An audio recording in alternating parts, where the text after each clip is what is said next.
Questions को कभी कभी अननेसेसरी इंफॉर्मेशन देकर भी टिपिकल बनाने की कोशिश की जाती है, but the thing is that आपको सिर्फ ये देखना है कि वो अल्टीमेटली पूछना क्या चाहता है।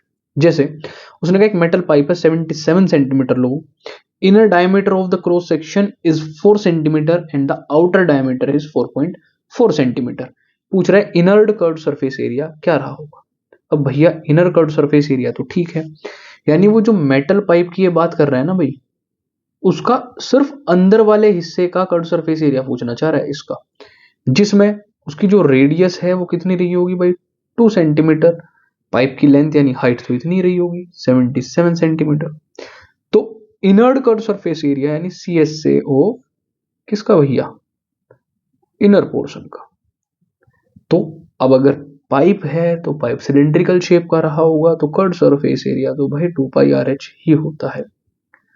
2 इंटू 22/7 इंटू इसकी रेडियस रही 2 और ये मेरा बचा 77, ये मेरा 7 से जाएगा 11 बार शहीद, this will become 4 become 88 into 11। Multiply करोगे 11 88 and again 11 8 88 and this will become 968 centimetre square. B is your correct option. अब मैंने स्टार्टिंग में ये क्यों कहा कि अननेसेसरी इंफॉर्मेशन, भैया इस आउटर डायमीटर का तो मुझे काम ही नहीं था। रीजन क्या है, उसने इनर कर्व्ड सरफेस एरिया पूछा है और इनर के लिए मुझे इनर वाले की ही रेडियस और हाइट तो उसकी सेम ही रहेगी। यानी कभी कभी हमें चीजें अननेसेसरी अगर दी हो तो हमारे सॉल्यूशन पर कोई भी फर्क नहीं पड़ने वाला है।